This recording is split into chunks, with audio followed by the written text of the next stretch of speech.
Welcome and thank you for joining us today. I'm Professor Tasha Lewis and I'm here with Mimi Prober, the 2021 Designer in Residence in the Department of Fiber Science and Apparel Design. Mimi began her namesake fashion brand in 2014 after graduating from the Fashion Institute of Technology in 2012, dedicating herself to the sustainable practices of natural dyeing, designing with a focus on textile narratives, integrating antique textiles and their story, preservation, and process, all in order to honor those involved in creation, past to present, from farm to fiber. Mimi's aesthetic vision integrates the artistry of the past to establish a sustainable future and has received acclaim for her philosophy and sustainable approach to design, translating her personal and professional passions into pioneering sustainability in the industry. She creates with artisan and women-owned natural dye houses, fiber farms, and mills with a commitment to ethical production, zero waste, and regenerative processes. Mimi's designs have been featured at New York Fashion Week and in Vogue, The Guardian, WWD. Her collection is available at select retailers worldwide. In addition to creating custom designs in her atelier, her collection has been worn by industry icons Chloe Sevigny, Misty Copeland, Erykah Badu, Rihanna, and Billy Porter, to name a few. Her work is part of the permanent collection of the museum at FIT, and as of September of this year, her signature patchwork designs using antique textiles are on view at the Metropolitan Museum of Art as part of its exhibit, In America, a Lexicon of Fashion. Welcome, Mimi. Thank you. Thank you, Professor Tasha Lewis, for having me, and thank you and welcome everybody for joining us. We are also very pleased to welcome Lori Osher Friedman and Eric Friedman today. Lori is a 1991 graduate of the Department of Fiber Science and Apparel Design, whose own student experience was impacted by a visit from designer Mary McFadden. Thanks to her vision and interest in providing our current students the same opportunity, the Designer in Residence has become a core aspect of our students' curriculum. In addition to welcoming Mimi to Ithaca, we have also welcomed 4 additional industry leaders to interact with our students and faculty. I'd also like to welcome our virtual audience, and just a few things I'd like to remind you of. This event is being recorded and will be viewable at this same URL afterward. You may submit questions for Mimi and me in the chat, which you may open by clicking the dialog box at the top right of your video player.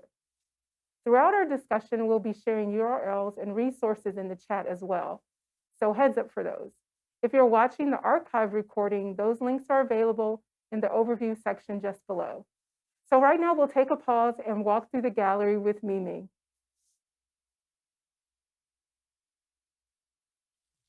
Hi, I'm Mimi Prober, and I'm the designer in residence at Cornell University's Human Ecology building. I'm going to walk you through the gallery here for our Fashioning Sustainable Luxury installation that we've done to share with you more about the individual garments, our runway collections, our botanical processes, our farm to fiber processes, and all of the different atelier elements that we include in our collections. So I'm going to tell you a little bit about our philosophy. We're based on 4 sustainability pillars, and the first one I'm going to walk you through is our farm to fiber.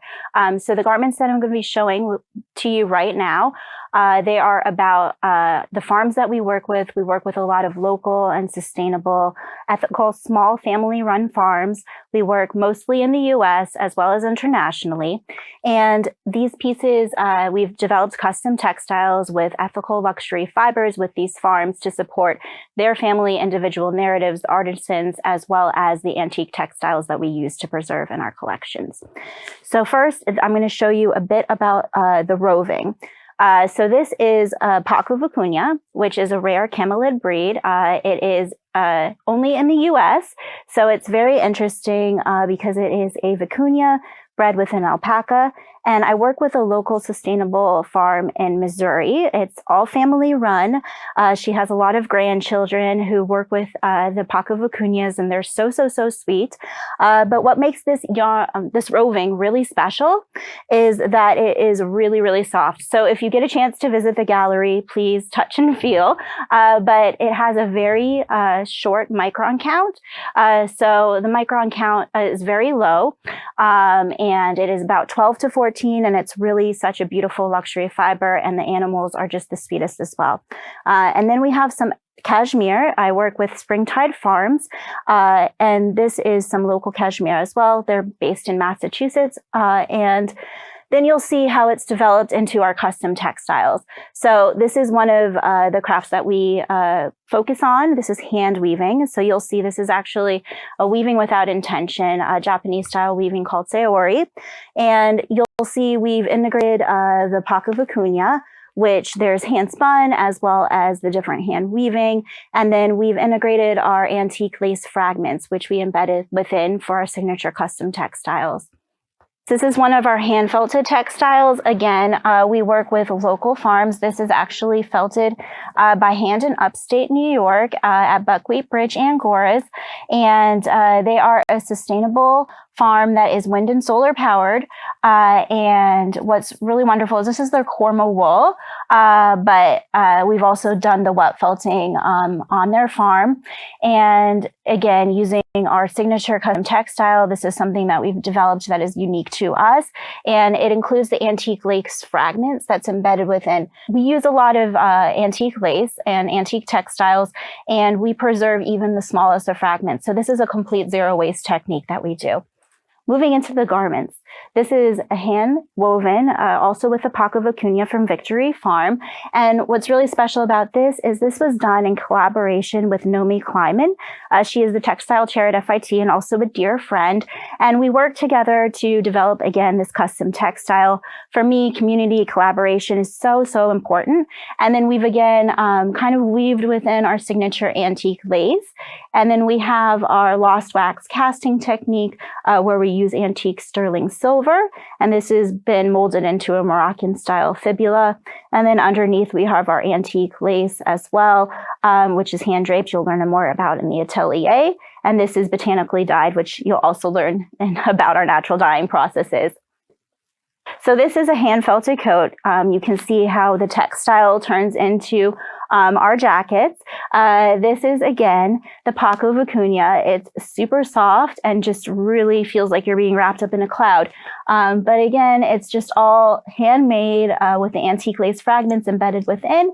And then we have a hand knit organic silk piece that is underneath, and that was worn in our collection. I work with hand-woven linen from the 19th century primarily, and really it's important for me to share that story of preservation. So what's really cool is you'll see on this, there is all of the mending that has been done throughout the years to preserve the textile. And then again, I've gone over and botanically dyed it. And on the back of this piece, it actually has the signature of the original farm, the original individual, and is dated 1904. And it's worn underneath one of our atelier gowns, again, incorporating both the farm to fiber with our atelier. So this is another hand knit custom textile. We worked with our friends, also another FIT graduate, who is my dear friend as well, Carly. She hand knit this. We did a lot of drop knits. And then again, this is the paku vicuña that we worked with, a very fine hand knit yarn. It's just really, really soft and just beautiful. And with the antique lace also embedded inside. So we always incorporate the antique lace with the local fibers to create our signature custom textiles. And then again, these pants are hand woven linen, hemp, and you'll see on the side that it has the signature of the original maker. Throughout our collection, not only do we work with only custom textiles and organic natural fibers, we also work strictly only with natural plant dyed botanical color. So we work with these colors. So basically, this is a hand block print that we did in partnership with one of our artisans in India, and it's all natural color. And the textile is hand quilted, and then you have the floral motif, and that is inspired by early 19th century Georgian prints. So it's kind of taking our textile narratives of literally using the antique textiles, and then we bring that into the modern generation to preserve and continue on all of the handcrafts. And then again, working with our botanical color, this is organic natural indigo. We've done a shibori resist technique, so that is where you see all of the patterns patterns. And what's really special about natural color is you get one-of-a-kind natural imprints. So it's really a healing process for all of the plants that you use, for the people that use them, as well as the wearer. We work with a local woman-run natural dye house in Lancaster, Pennsylvania, Green Matter's Natural Dye Company, and they are a sustainable, regenerative natural dye house. They work only with rainwater used from a cistern, and everything is then embedded back into the earth as well. We do composting, and I go there personally.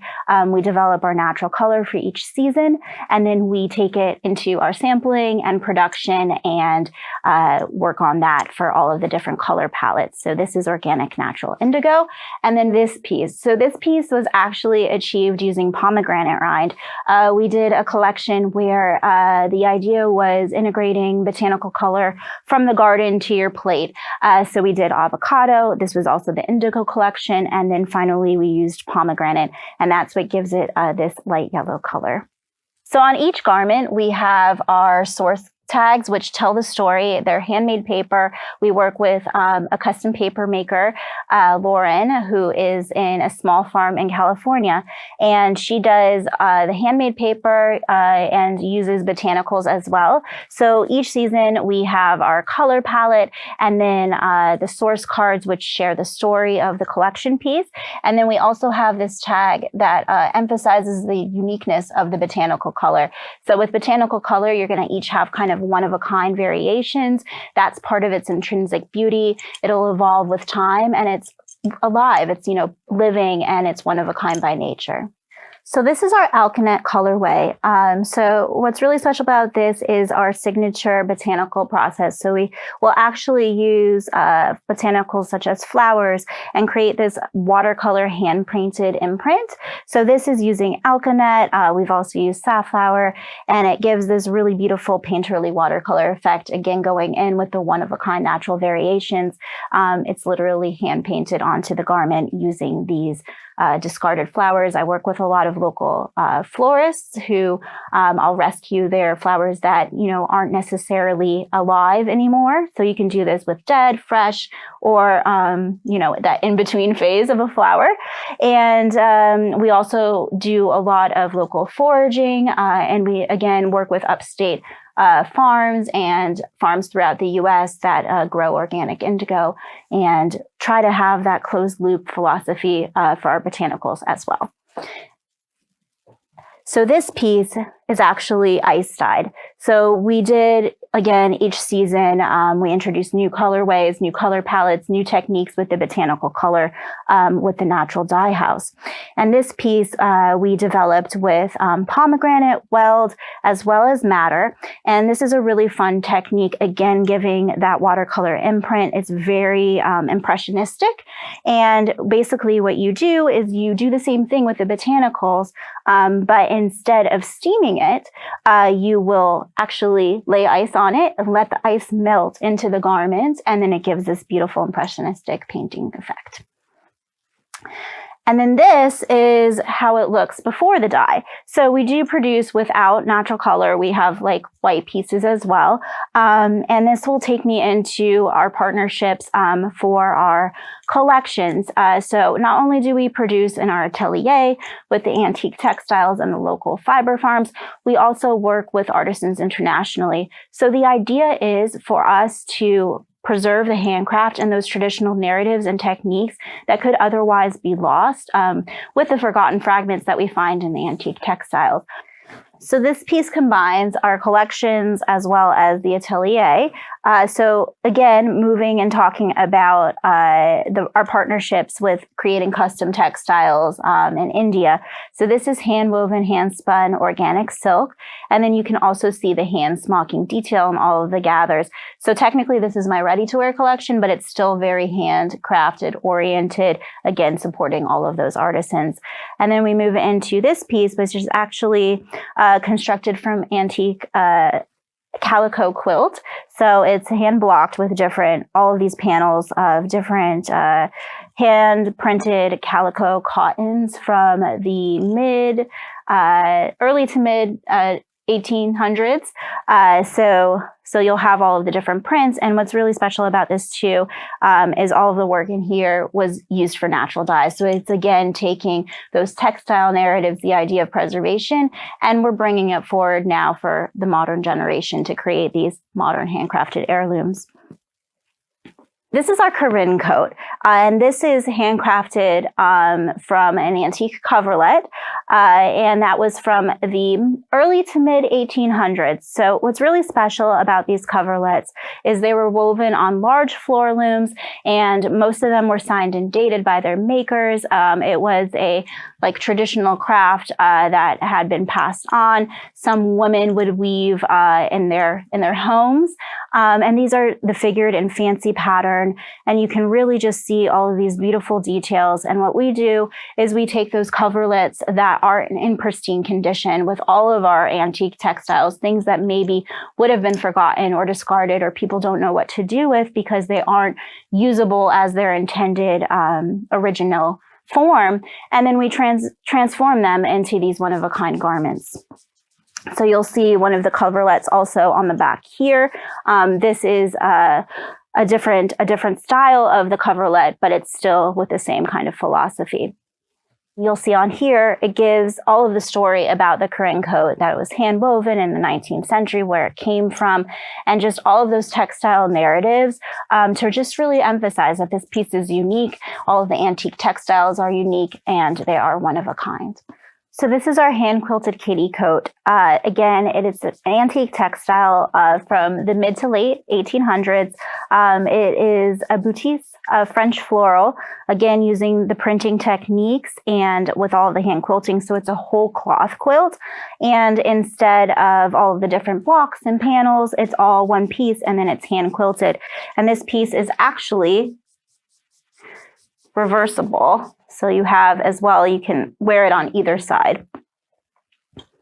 And then again, talking about the preservation of the antique textiles, but preserving pieces that might not be in your pristine shape. You'll appreciate all of the little kind of mending area. There's a few little kind of rust marks.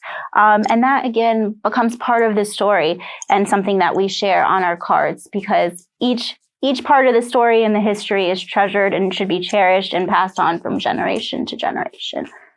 This is also one of our atelier pieces. So right now we're back in the atelier, and basically the atelier is our locally produced pieces, mainly using antique textiles, also with the local fiber farms, as we discussed earlier. And this has the combination of the antique block printed textiles. It has some antique buttons on it as well, and it's just combining the beauty of the antique textiles into a more wearable form. So now we're in the gowns. So these pieces really are what started the beginning of our philosophy. So this piece was actually kind of goes in with the botanicals as well. The natural color that you see here was achieved from a Japanese Bengala mud dye technique. So that's the gray. And then you'll see my signature is really hand draping these individual fragments. So this is actually one of the first gowns that I developed and kind of started my brand. So this was made as a thesis garment in 2011, 2012 at FIT. This was my first exploration into the process of reclaiming, reusing, reviving these antique textile fragments and creating modern handcrafted heirlooms. So on here you have laces from the 1700s, which is here, layered with laces from the 1800s to the early 1920s. And then you have this really beautiful, but very worn and a loved antique corset that molds into this gown with the antique steel beads that you have. Those are from the late 1800s to the early 1900s. And again, the idea is it's a zero waste process. It's very intuitive. This is really where my passion lies, in sharing all of these different textiles, the handmade lace, and draping it into these one-of-a-kind gowns and garments using all of the different techniques. And then what's also really nice is this season we have also begun working with lace makers in Kollam, India. So before this, bobbin lace is a very lost art form. There are a few people still doing it, but it's something that really needs to be preserved and cherished. And the way of making bobbin lace is just so labor intensive. And now that we have machines that make lace, nobody wants to pay for that labor. But it's really special. I'm working with an all-women's lace guild in India that still works with bobbin lace. Everything is handmade and handcrafted lace. So in our ready-to-wear collections, we've done these antique laces, antique-inspired laces from my original atelier pieces. Throughout the exhibition, we'll also have our interactive atelier where I will be hand draping a gown for the collection from the de-accession textiles in the costume collection at Cornell University. So I'm really excited about sharing that and sharing the final garment and then having those antique textiles and the pieces that would have been discarded but no longer had a use in the museum's collections as their whole, creating a new garment that they can then re-put into their collection and having it come full circle. All of the botanicals that we featured in this installation actually come from the Cornell Natural Dye Garden, as well as the Cornell Botanical Garden. Shout out to Pam and Kathy, who we worked with to help forage some of the plants that they were going to cut away anyways to prune in their own living museum. And what's really interesting is we have some dahlias, which we actually use to dye in our collections, as well as some sunflowers. And then adding to that kind of element of healing, we also have some herbs from the herb garden that you can use for natural dyeing, but also for medicinal practices, eating practices, all of those wonderful things that I mentioned that kind of permeate into our collection too. There's a lot of people doing incredible artisanal work throughout the world, and it really is a dying craft. So my goal for our brand is to be able to preserve that, to support these artisans, to make sure that their craft is not lost, and to bring it forward for new generations.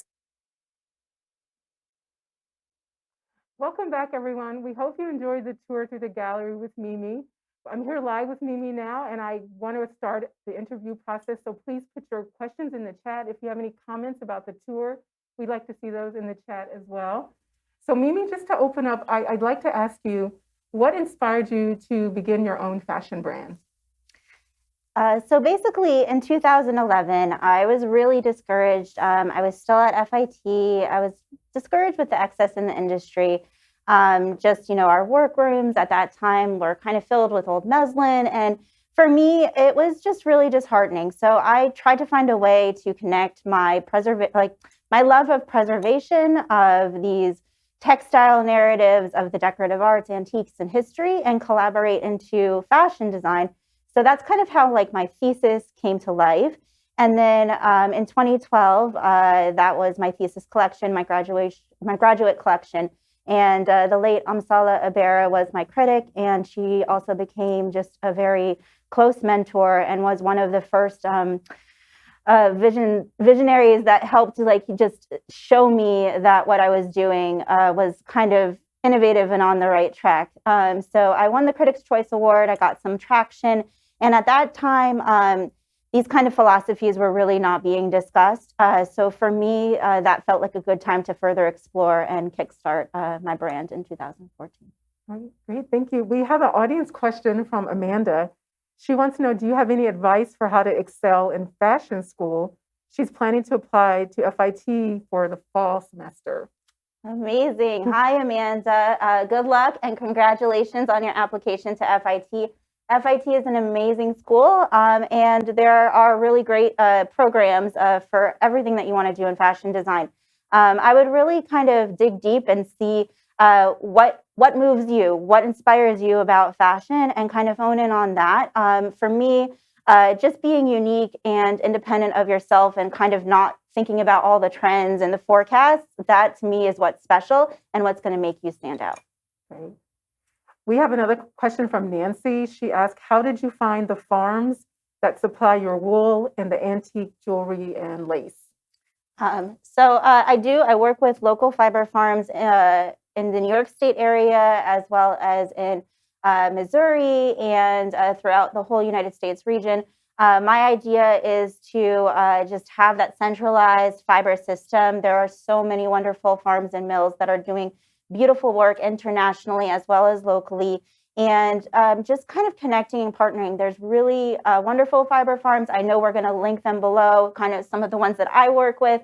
Explore, ask questions, visit the farms when you can, attend the shearings, see how the animals are cared for, develop those relationships. It really starts at the farm, and supporting these small scale businesses is so important to our future. Right. We have a question about care now. So I know that the dress you're wearing, you dyed it here at Cornell, which is beautiful. And one question from Stephanie, she asked, will you please tell us how these gorgeous pieces are washed and cleaned? Yeah, so this piece that I am wearing, we actually dyed during the natural dye workshop that we hosted last week in partnership with our friends at Green Matters Natural Dye Studio and Cornell's Natural Dye Garden. So basically, you can wash any of these on delicate with pH neutral soap on cold water. So hand wash, you can even run it in a machine on delicates. Obviously, as low as possible. We have this kind of concept that we need to wash our clothes all the time, but it's not really sustainable for our planet to do so. So you can do it cold, delicate, pH neutral, gentle detergent is really important, but they wash really well and wear beautifully. Just a follow-up question from another audience member. MD Sakabor Raman asked, how about the color fastness to wash for the natural dyes? Is that something that you have to deal with? Yeah, so again, going back to just making sure that you do follow the care labels in your garments. The color fastness, so basically with botanical color, it has very unique properties. We prepare all of the fibers to make sure that they are color fast. We don't use any of the dye properties that would not last over time. But of course, with natural dyes, you are going to have one-of-a-kind variation. That's part of the beauty of natural color. It's going to evolve with time, and if you just care for your garments, they're going to live with you and serve well over the years, and hopefully from generation to generation. Great. Now we're going to get into a question about sustainability, which I know is one of the really driving forces behind your brand. This question is from AJ. AJ asks, where do you get inspired from? Also, how do you feel about working in an industry that basically works against sustainability?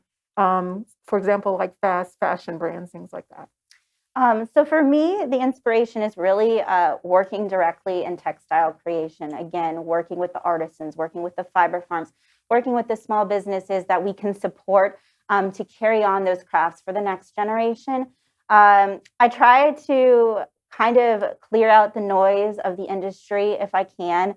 There is a lot going on. Obviously, fast fashion is a problem with our industry, but I think it really just starts at the education for the consumer, for the brand, for the business, and big change always starts small. So all of these wonderful sustainable brands, people that are interested like you in sustainability are coming and emerging, and we can really change that narrative.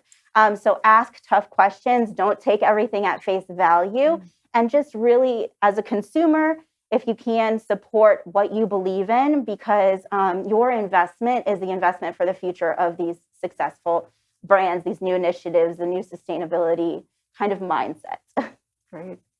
There's a question from Jennifer. This gets into some of your design and planning. She asked, how much experimentation do you do before deciding what to put in your collection or into production, especially to account for the uniqueness of each of your pieces? Yeah, that's a really good question. So when we're doing our development process, we're always starting with the textile.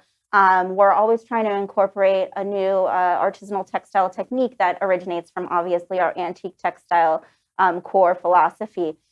So we'll find always looking for these new textiles, something that we can share and work with these artisans to preserve.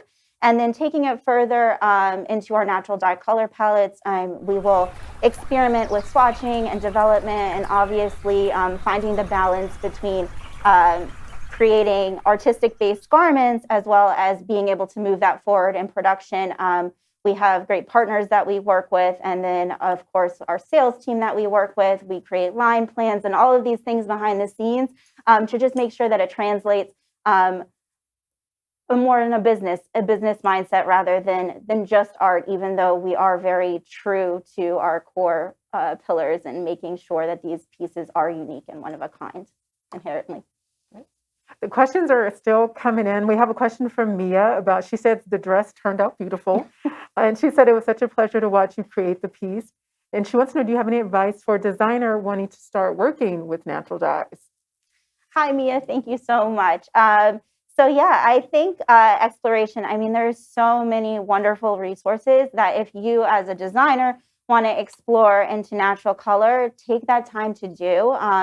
Test out all of the different colorways. Again, in our resources, we'll have all of the links for the suppliers that we can work, that you can source for natural color for some of the products, as well as our production partners. If you do have like a line and you want to like explore that. But, you know, I think you should really just take the time to educate yourself and experiment and play, because that's going to resonate well with anybody that you work with on a larger scale. And then you're going to also have the knowledge as to how these properties work. You're going to have the familiarity with the different textiles, the different fibers. And I would just really recommend experimenting with all of the natural fibers, all of the natural colors that move you. Because for me, it's a very meditative process. I love it. I connect with it. And it's something that is very meaningful to me. So I love that you brought up natural dyeing, and I know we've done some things on campus, and that you work with a lot of local artisans within New York State. Can you talk a little bit about how New York State plays a role in your designs? Because I know that you work throughout the state trying to source your... Yeah, so I mean, going back to the small farms that we work with Buckwheat Bridge and Goras in upstate New York. We've done some great partnerships actually with FIT and the Sustainability Grant. We've worked with farms that have grown organic indigo as well as flax, and we developed that into a garment with a wonderful community through the FIT Sustainability Grant. And I think, again, it's making those connections, creating your community of collaboration, researching as much as you can, and wherever you are locally, I'm sure there's a fiber shed that you can explore and learn from, and they make wonderful products, and please support them. Thank you for describing that, because I think it's really important to understand for designers to try to look around them to see what they can use. We have another question from Sarah. She does ask where you source your fabrics materials from, which you've answered a bit here, but she says she's a fashion design student. She's planning on doing her whole collection from zero waste fabrics. And she wants to know, do you think there are limitations regarding the type of fabric or design she has to stick to if she wants to do zero waste? I mean, zero waste is more of, I guess, a design concept. You're utilizing all of your fabrics, so there really wouldn't be a limitation as to what type of fabric that you use. Obviously, going back to the textile, my biggest recommendation would be try to think about where that textile came from. So maybe you're upcycling, for example. You can do a lot of zero waste with that, and where that textile originated from, you're saving it, you're bringing it forward. But if you're using new textiles, I would definitely recommend researching where your textile came from, if you can, again, being involved in the textile creation.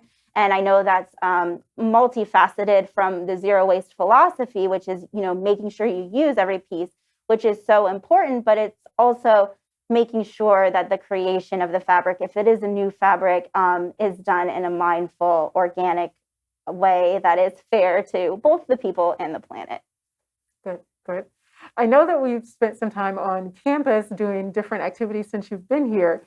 And I wanted to know if you could talk a little bit about, since you've been at Cornell, how the campus has played a role in the designs that you're creating and how your experience has been on campus so far. Yeah, I mean, Cornell University, it's such a melting pot of just wonderful, inspirational talent. I mean, there's just so many things going on.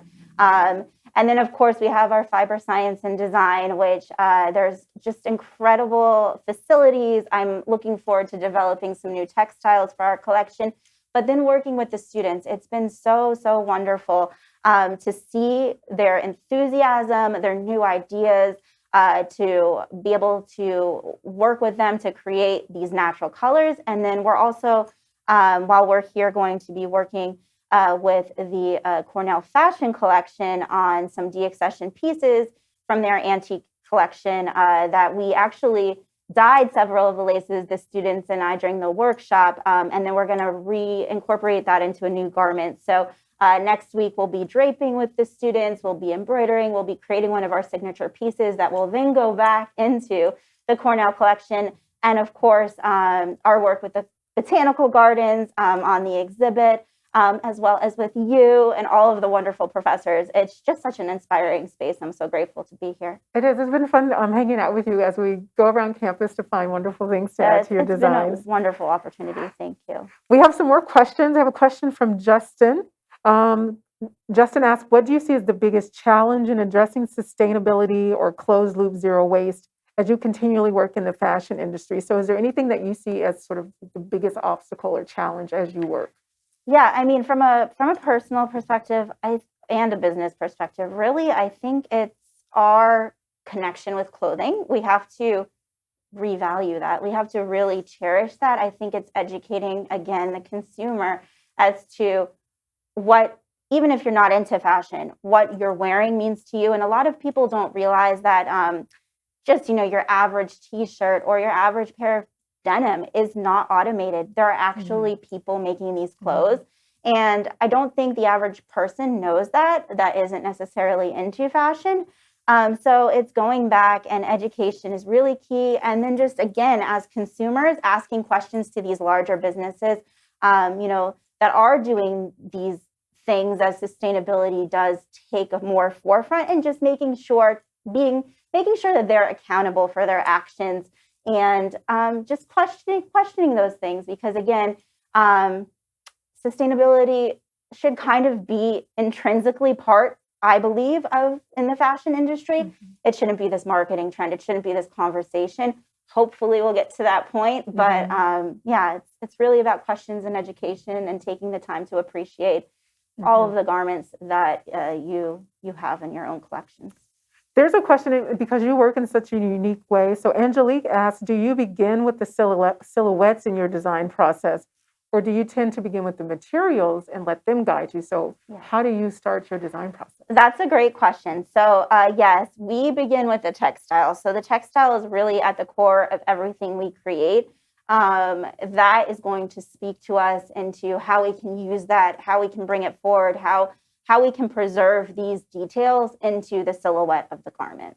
She also wants to know about your pricing. So how do you negotiate your pricing given that you use these very high quality materials? Is that a challenge, or is that something that you're struggling with as you design? Yeah, so I mean, I don't really negotiate my pricing. I definitely pay whatever the artisans require. I never ever, it's a conversation. It's not a negotiation at all.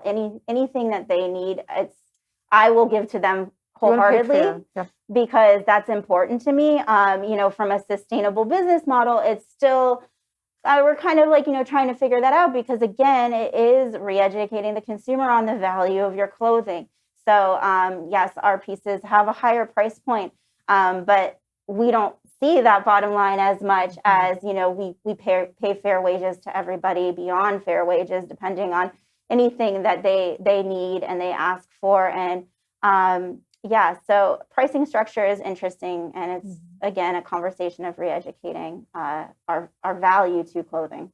So you're in what I think of as a pretty unique space, Mimi, and I know I met you about 4 years ago, and I loved your work. I wonder, do you think that you're in a small space, like there are only a few of you, or is there room for many more designers to do what you do in the way that you do it? Yeah, I think like over the last decade, which is crazy, definitely, like there's been so many designers that are exploring these new ideas, these things. They're doing such creative work as well in the sustainable space.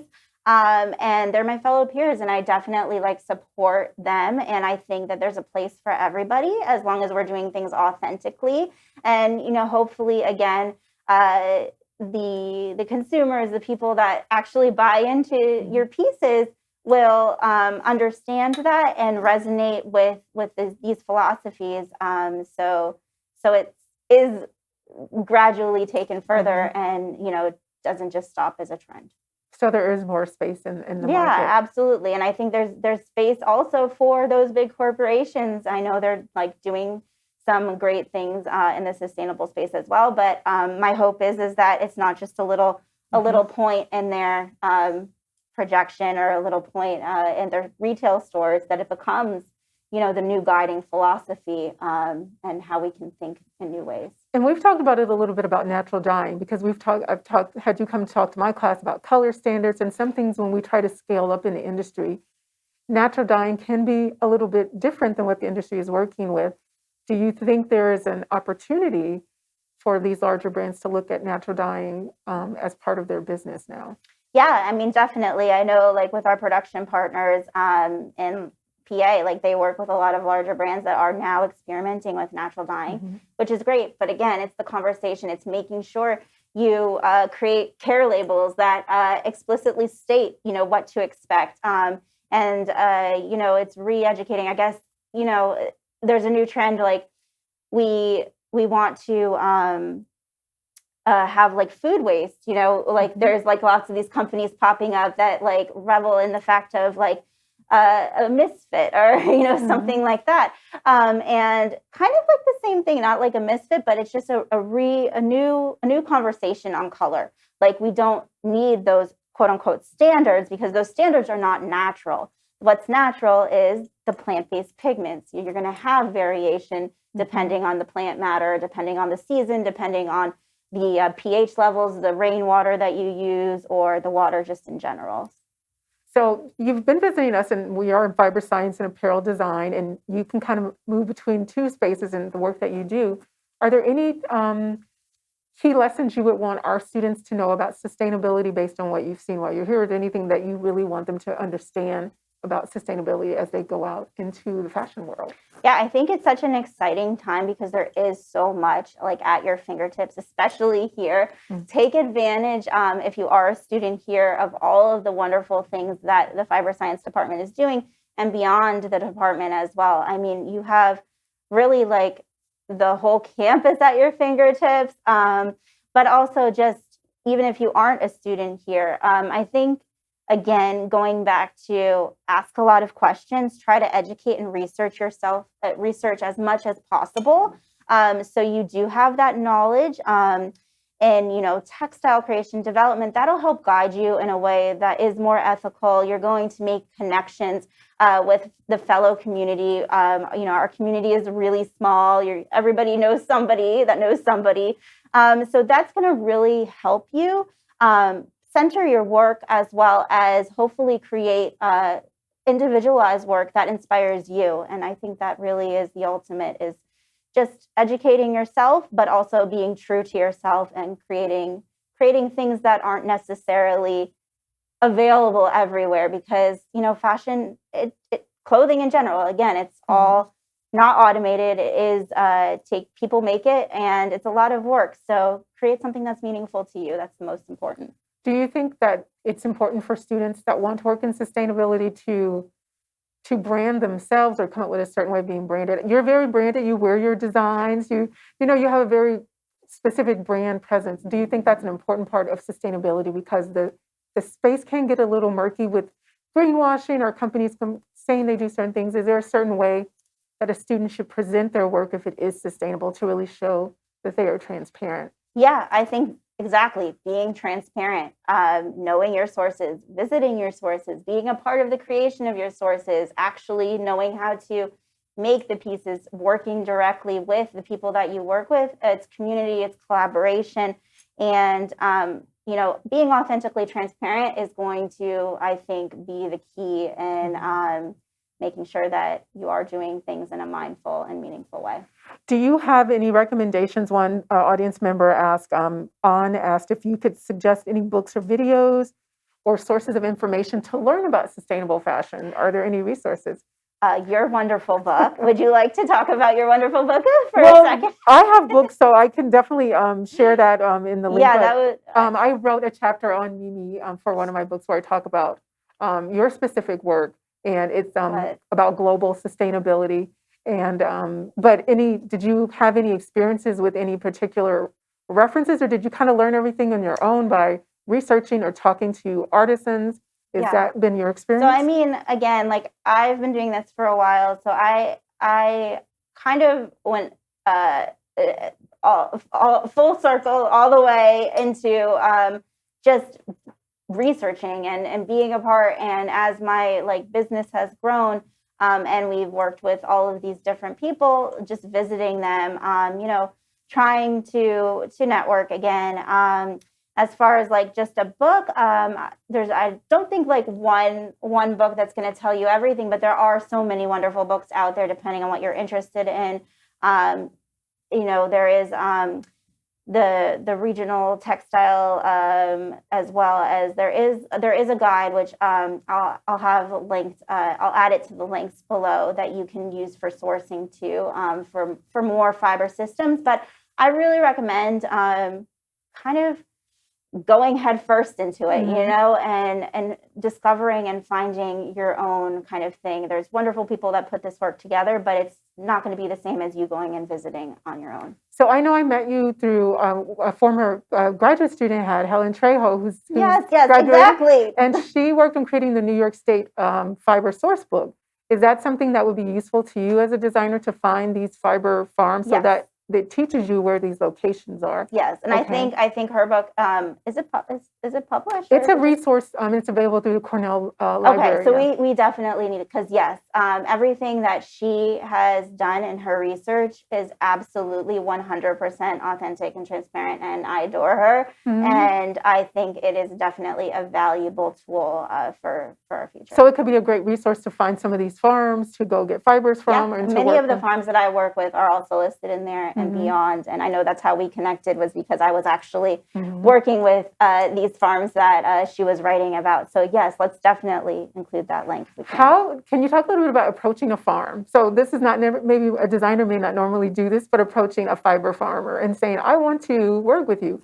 Are they usually open, or do you have to kind of bring a certain amount of information about what you want? And how would a student I mean, do if you want to work with fiber farms, I think they're all like so welcoming. Everybody I've met, but also in most locations they have sheep and wool festivals. So in New York, they have a New York Sheep and Wool Festival. It's very popular. That is a great place to go to feel the fiber. You'll meet the farmers. You can meet sometimes the animals, and just get a better idea of what you might be looking for and establish those relationships. So they're throughout the United States region.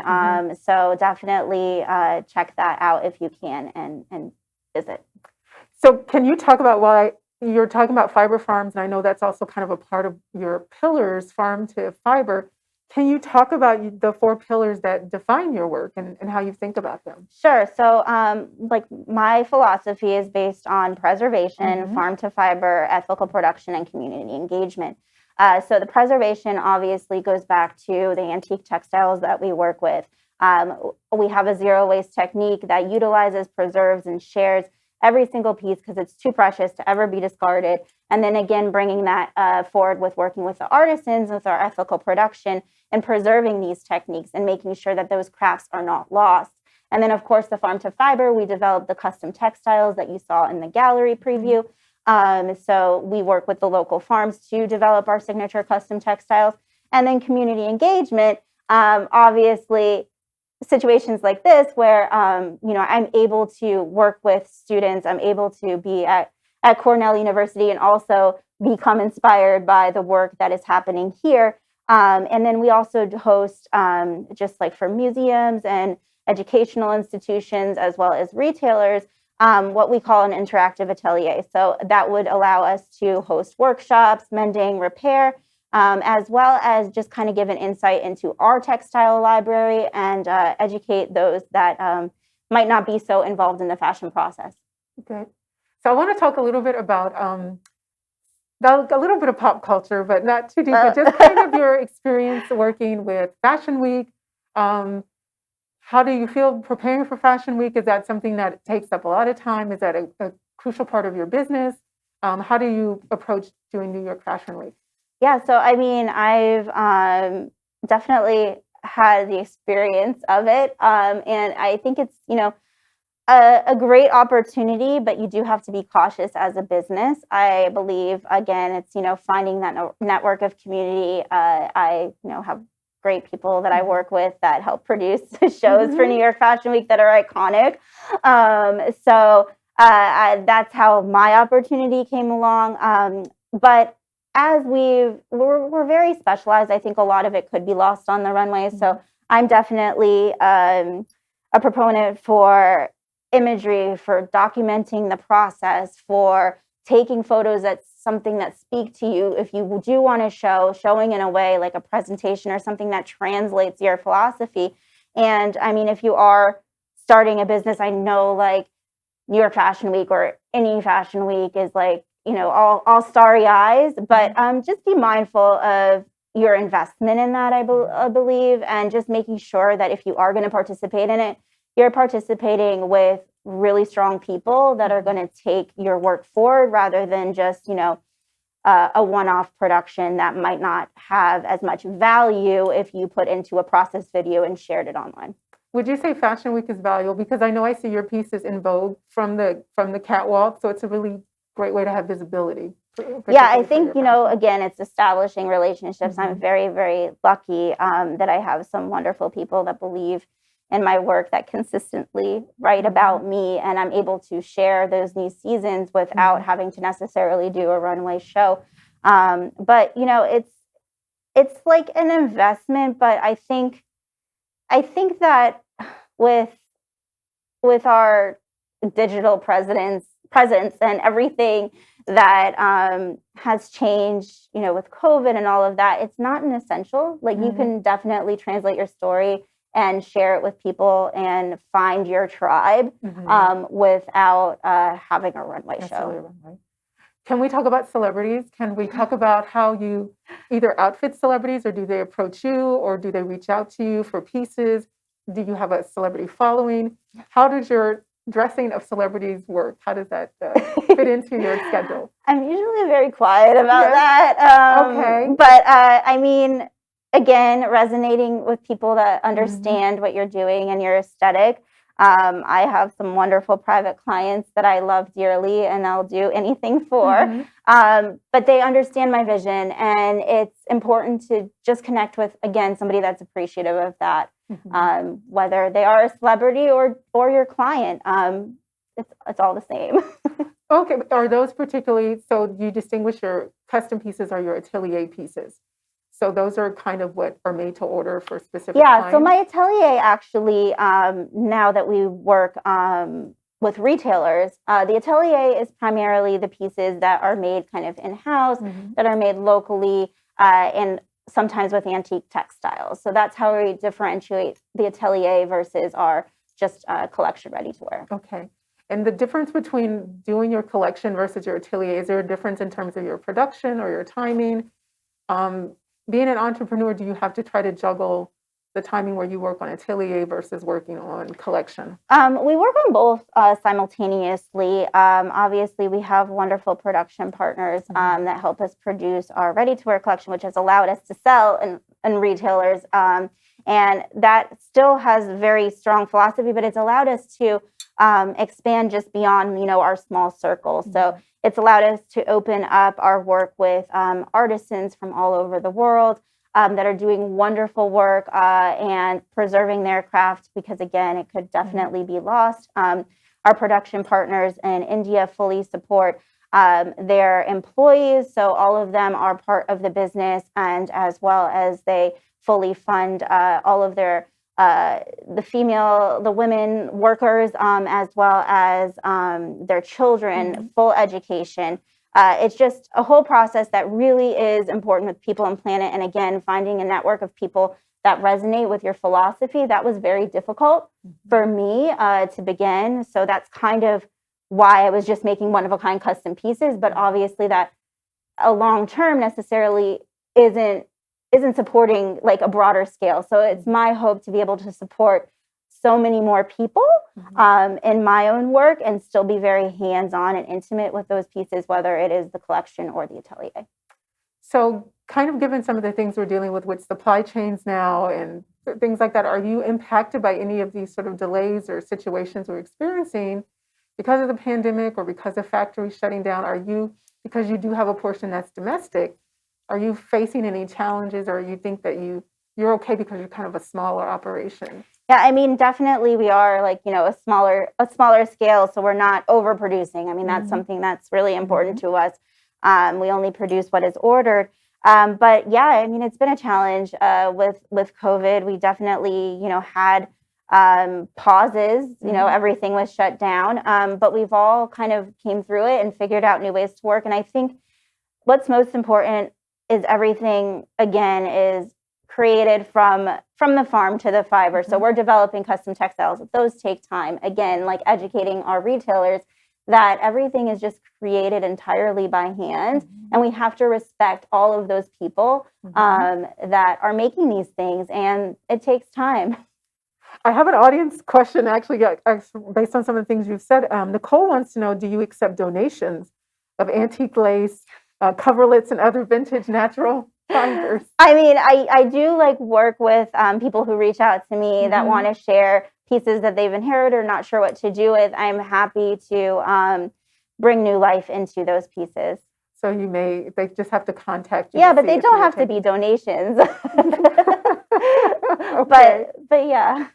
So one of the things in my research is really thinking about the end of life of a garment. So what happens when we're done with the garment? So when we're talking about one of your garments, how do you think about the end of life of your garments or the future of a Mimi Prober design? So my hope is that it'll be passed from generation to generation. So we offer, mending and preservation of all of the pieces that we create. We offer like tailoring services and fit and all of those things that will make it something that carries on with you throughout the years. I don't want to think about it, but should ever a garment, not be in the hands of the wearer or owner at that time, we do only use natural fibers. So our goal is we use 100% natural fibers. It's really important because that's going to go back into the earth eventually, should that happen. So it's something that if I could not give it to anyone, it could naturally biodegrade and return back to the earth, and it would be okay. Yes, you can probably maybe grow plants. I know you were talking about that experiment with the wool. Shedding a fiber and growing a plant that you could dye your garment with. So the idea of being able to be the full circle, circular. really, yes. So I just want to give you a chance to see if there was anything that you wanted to share about your experience at Cornell so far, or anything you're looking forward to doing while you're still on campus and some of our students might want to be involved in. Is there anything? Yeah, so like I said, next week we will be going full force into creating this special garment for the Cornell Fashion Collection. It will live in their collection. Maybe one day, again, be on exhibit, who knows. But please, students, come join me. I know there will be sharing of office hours. We're going to create together. It's not just me creating a garment, it's us creating a garment. We'll do all of the hand embroidery and as much as we can do just to make a really special piece that will live in the collection. All right. Well, great, Mimi. It's been wonderful having you on campus. I'm glad we still have a bit more time with you. If you want to visit Mimi's exhibit and see it in person, I encourage you to do so, to look, touch, and feel. It's in the Jill Stewart Gallery in the Human Ecology building. And thank you so much for joining us today, everyone. Thank you so much.